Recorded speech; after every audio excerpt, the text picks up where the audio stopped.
So, the first thing we're greeted with upon reaching their website is the very angry young Asian lady doing martial arts, because again, fight that patriarchy. And if we scroll down, we reach the words, "Let's create a more equal world, reshaping the system for an equal future," because favoring one gender over another totally creates perfect equality. And you can see they link the two YouTube videos above there, and I'm not going to talk about the pocket money one because that is also bullshit. It's just another shitty explanation of wage gap bad, so let's not talk about that and move on to their next point of why the world needs reshaping. Now, they have two categories in this particular part of their website. One of them is globally, and one of them is in Australia. So the reasons the world needs reshaping that are listed under globally are all things that were listed in their bullshit video, and I've already gone over why they're crap, so I'm not going to cover them. However, I will go over their in Australia list because they did not mention any of these things in their video, designed to actually get people interested in why we need to fight patriarchy in Australia. So, their first point is the average weekly shortfall in wages of $295 per week extended over a typical 40-year career equates to a gender pay gap of about $700,000. Now, I don't know about you, but if I knew the guy next to me was getting paid an extra $295 per week, purely because he got paid more per hour than me and we did the same job, I would go to the police. I would take the company I worked for to court because that's sex discrimination, and that's been illegal here since the 70s. And I will link both those sex discrimination acts in the box below, if you want to look. Now, I'm not going to address this point any further than say it's just a lifetime extrapolation of the wage gap myth, and as we all know, thoroughly debunked, so we'll just move on to the next point. This one states that women returning to work after 12 months parental leave are subject to an average 7% wage penalty, known as the motherhood penalty, increasing to 12% over the subsequent year. Of course, just like the wage gap myth, this is also a myth and is a result of women choosing to take time off work to care for their newborn child, or potentially going part-time, or any number of choices that women make. Again, it's a choice thing, not actual discrimination, and we need to stop thinking that women's choices are discrimination. So I'm just going to gloss over this one and we'll go on to the next point. Their third point on the list is that about 90% of Australian women will retire with inadequate savings to fund a comfortable lifestyle in retirement. Again, this is looking at averages, it's looking at all of the women aggregated against all of the men, and what they fail to take into consideration is that men and women quite often are married or in relationships, and the man's super is supposed to care for the woman as well in their retirement. Now, what you really need to do is look at family units and decide whether a family unit as a whole has enough for a comfortable retirement, because that would give you a better idea of how many people are going to end up relying on the pension for their daily bread. And as it stands right now, our pension is well shit, and people who rely solely on the pension for their sustenance quite often go hungry because we are unwilling to have a discussion about why we cannot pay our old people enough to not live in poverty. But that's another problem for another day, so I'm just going to again gloss over this point because again it's another bullshit aggregate number. Fourth point, women spend almost twice as much time on unpaid work as men. Now, I don't automatically think this is a bad thing. If women want to stay home and look after the children and their husband earns enough money that they don't need a second income, I don't see how that's a bad thing. If women want to go part-time or need to go part-time because they have children to look after and their husband, again, earns enough that financially they can do that, then that's fine. Why are we, again, demonizing the choices that people make that suit their family best? I mean, if you're a woman and you don't want to do those things, there's nothing forcing you to. There's no gun to your head forcing you to quit your job and look after your children that you chose to have. Somebody has to look after them, and if you don't have the money or the inclination to pay someone to do that for you, you have to do it yourself. And if your husband happens to earn more money than you, then of course he's going to be the one who continues working while you decide to cut back your hours. Why are we still arguing about this? People make decisions that are best for them. Using that as a stick to beat men over the head with is wrong, and we need to stop doing it. Anyway, we should move on to the rest of this website because the really juicy stuff is coming up. Oh yes, and here's the Women's Advice Service, which is only for women, so if you're going to ring them up, pretend to be someone called Janice. Now for the kick in the pants to every man out there. Creating a more equal world. At ANZ, we are committed to doing what we can to support women and help them succeed. While there is no simple solution, to help change things, we've started with the following initiatives. For our staff. In recognition that many women take time out from the workforce for children, we're making an additional $500 super contribution per annum to all our female employees in Australia. Fucking what, mate? This right here, this is sexism. Because only women get this. And it's not even fucking employees with kids. It's just women, regardless of whether they've had children or intend to have children or have taken time off to have children. Doesn't fucking matter. If you've got a vagina, you get an extra $500 per year in your super account because sexist. Because patriarchy.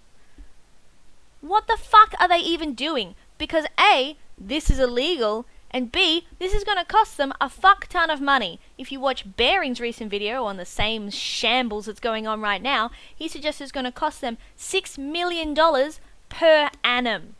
That's $6 million they're throwing down the tubes because of invisible patriarchy. What the fuck? And if you think we've reached the bottom of the barrel, we're not quite there yet. Just hold on to your hats because your brains might explode. Now, they also state that one of their initiatives is that all staff will receive super contributions for their unpaid parental leave for up to 2 years on their return to work, which can be worth up to $100,000 in retirement for the average 30-year-old female.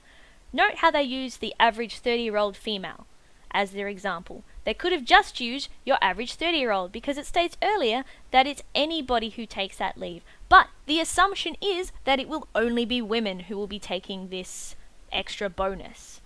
Which again, sexist because men can take parental leave too, but no, they don't care about men, they only care about women. I'm glad that men have access to this, but it is unlikely that they will get to use it as freely as women, so it is clearly aimed to benefit women rather than benefit everybody within the company. The third thing in their list here is that they've introduced gender-balanced recruitment practices to help give every available candidate fair consideration. Now, since the fucking 70s, you have not been legally allowed to discriminate on candidates applying for a job based on sex. And since they've only just introduced gender-balanced recruitment practices, I'm going to assume that for the last 30, 40 years, they have been only recruiting based purely on gender. Which, you know, is shit. So they're essentially saying, yay, we're doing a thing we've been legally mandated to do for the last 40 fucking years. I don't really think that we need to give them a round of applause for something that they have literally not been allowed to do for 40 years. I think they should just carry on doing their fucking banking shit and get over this social justice craze already. Anyway, what are we up to now? 4. All roles at ANZ can be worked flexibly, ensuring we are better able to meet the needs of staff and customers. Well, that's great, but one of the things listed in their sources at the end of the video actually says that flexible working conditions has no bearing on the number of women who work in senior management roles. And if that's what they're trying to improve upon, they're going to fucking fail with this initiative, because if you actually read that report, it states that close proximity to family members, which increases the chances of family care of children outside of work, means that you will increase the number of women in senior management roles. It has jack shit to do with flexible roles available. In fact, in, I think it's Scandinavia, they have 85% of companies that offer flexible working conditions and only 23% of women, same as Australia, in senior management roles. So clearly, it doesn't even correlate. Stop bullshitting. Now, last point before we move on to their community section, states that they are supporting female leaders and women aspiring to senior roles through their accelerated banking experiences for women and notable women programs. Now, this sounds like they have a recruitment and development program aimed specifically and only for women. Now, I have a problem with that because I don't think that you should favour one gender over another when developing people who work within your company. I think your gender has nothing to do with how good you are at your job. It's just one of the fun facts about people you work with. And I really don't feel that putting women into an accelerated banking experiences program is actually going to make them any better at working in the banking sector. No more so than any other training or development program that they probably already have currently available that women could take up if they wanted. They probably already have development and training programs within their company. They just want one that's only for women, because clearly women either can't be trusted to go into the other programs and succeed, or aren't choosing to go into that program, and they somehow think by having a woman-only program, women will suddenly get interested in career development and jump on board. Not only that, but this particular little statement of theirs indicates that they're seeking to promote women faster through the system than they would, say, promote men, which also smacks of sexism, because deciding to promote someone based purely on their gender is sexist, and we have laws that say you cannot do that. So now we've explored how ANZ is being sexist to men within their company and favouring women. Let's take a look at what they're doing for their customers and their community. Now, this is the bit that got me really, really fucking mad when I read it. And I'm sure once it comes up, you guys will all be pretty pissed too. So, first point. Among a number of recommendations made by ANZ, we have submitted a proposal to the Senate inquiry into economic security for women in retirement to amend the Sex Discrimination Act of 1984 to allow employers to pay additional superannuation contributions to female employees. Now, I'm just going to let that sink in for a moment. This is one of the largest banks in our country who has put in a proposal to the Senate suggesting that women should be paid more than men. Granted, they don't mean paid more per hour, but if you're a woman and a man and you do the same job, you can get paid the same amount, but the amount of super paid to you can vary drastically if they allow this to go through. So, effectively, they're attempting to entrench misandry in our legal system. They're trying to make it okay for women to get paid more than men. So much for that fucking patriarchy, right, guys? I mean, why would you even consider this? The reason we have gender equity laws is so shit like this can't happen. And yet, for some reason, because it's women we're helping or paying extra to, it's okay. You know that in the 70s and 80s, we stopped shit like this happening so that everyone would be paid the same for the same work and no one would have an advantage based purely on gender, because we recognized that gender has nothing to do with how good or bad you are at doing something. And yet now, 40 years later, suddenly our brains fell out of our fucking heads and we've decided, you know what we should do? We should pay women more because women. Lol, patriarchy. Like, what the fuck? What you need to do, if you're watching this right now, is write an email to your local member and say no. Because it's not okay to pay somebody more for doing the same job as a man purely because they have a vagina. It's not cool. I guess now that, I've calmed down a bit and finished having my stroke, I should cover the rest of their points here. The second one is they've established Given the Chance, which helps refugees have meaningful employment. It focuses on men and women. You know what? I'm A-okay with that. They should continue doing that. And not any of this other shit, because that's actually a worthy cause. Third point, they've launched a special women's financial advice service with extended hours. I think I mentioned this earlier. Just call up and say your name's Janice and put on a high-pitched voice. They can't lie. And if they do question you on it, tell them you're in transition and tell them to fuck off. Fourth point, we are offering free super advice by phone to anyone with less than $50,000 in total super. You know what? That's actually really good, because there are a lot of poor people in our country who don't have super and will have to rely on the pension when they retire. And our pension is fucking inadequate as shit. Like, it's literally almost impossible to live off of our current pension. What we should be doing instead of focusing on this superannuation bullshit is actually looking at why our pension is so low and how anyone could actually live off of the current level of the pension. Because what we need to do to get a lot of these old retirees out of poverty is to increase the pension, which will allow them to not have to eat cat food for dinner 3 nights a week.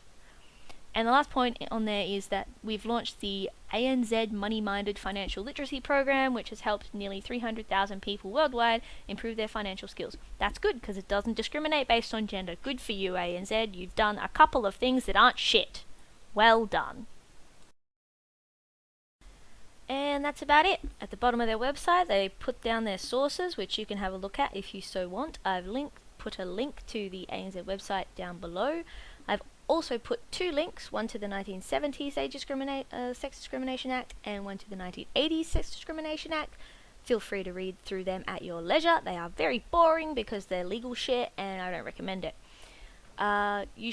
Below I will also put a link to a government website which helps you find your local member should you wish to send them an email explaining why you think discriminating based on sex is stupid.